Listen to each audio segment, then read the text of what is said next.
And when I tell them that they're going to have to spend 120 with me to get what they want, oh yeah, we can't afford that. Because you've been price conditioned and I'm not going to compete in that arena. I just took on a client, which I haven't taken on a lawn client in the last 3 months. I don't want it. I'm okay. My bills are paid. I'm building a new route. I invested in SEO. I'm saving money in my personal bank account. Why? Because I choose to live a minimalist lifestyle where I don't buy stupid stuff I don't need. I don't go buy expensive toys. I don't travel a whole lot. I take off on weekends. I can sit here and have a cigar while you're stressed out and pissed at the world. I don't need to build my company up because I got a chip on my shoulder, because I got something to prove to the world. I'm happy. So the fact that I'm generous, the fact that I'm giving 25% commission, so I don't have to sell those accounts, those GHP accounts. And I told my second lawn tech, I said, hey, you want to make a lot more money?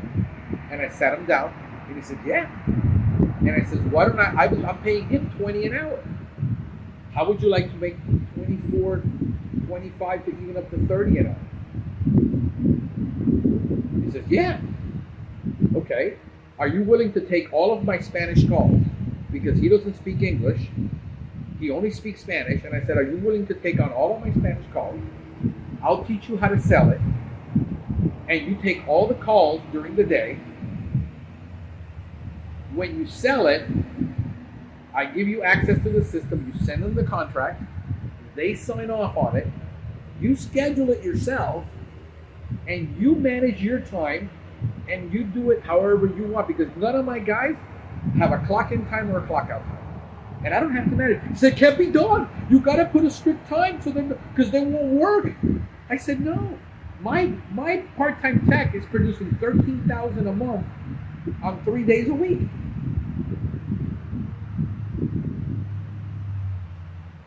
He takes off Mondays and Wednesdays to go to college. In 3 days, and he asked me, can I come in on Saturdays so I can work more hours? And I said, here's the back and forth on this. I don't want to work Saturday. I don't want to be a company that forces people to work on Saturday. If you service a client on a Saturday, you create a precedent, and once you create that precedent, he's going to expect it every time. You're going to shoot yourself in the head. I would rather you work 10-hour days, push yourself on those 3 days, work longer hours, work later,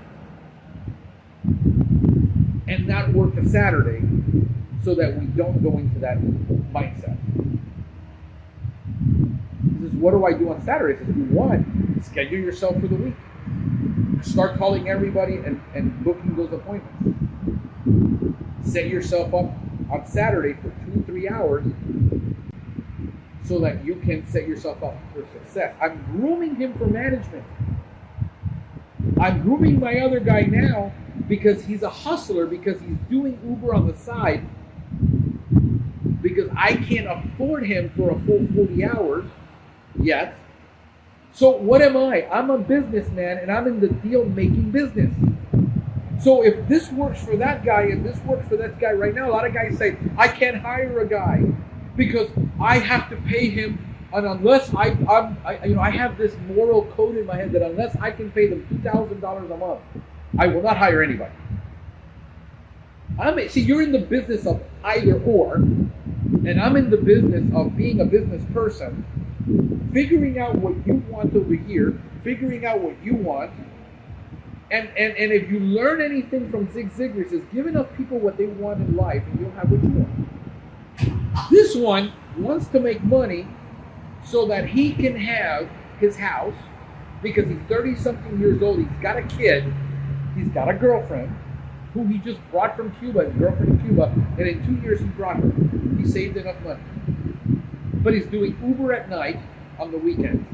He's working for me, he's doing odd jobs. When I got a hold of him, he was working 2 jobs.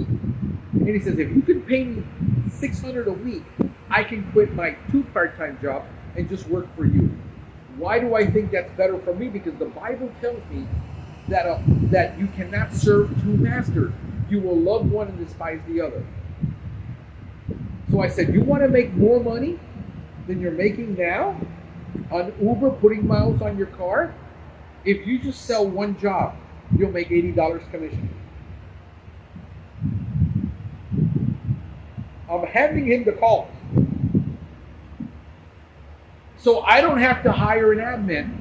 I just took 30 to 40 calls a month off my plate,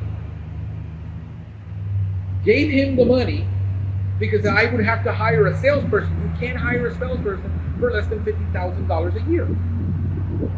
So when you're small, you have to get really creative and find a creative solution to the problem instead of being frustrated because you're stuck in this model that everybody told you. It's kind of like the same model that if you go to college and you work for 20 years and you work 20 years for a company, you get a pension, that's gone. Why are you stuck with a model? So I'm here today having a cigar, smoking, having my drink, my coffee. It's too early for scotch. I'm not Irish. Oh, sorry guys. Sorry Irish. I didn't mean to offend. Have a pint, mate. Oh no, those are Australians. I'm sorry. I just offended another nation. I'm an equal opportunity offender. And if you're a micro business, you don't have access to all those resources until you get to a certain size. Then you can start your company culture. I got people that have 13 technicians, and they're like, my company culture is nothing like it was 3 years ago. It's totally different. What did I learn from hiring and firing over 15 to 20 people?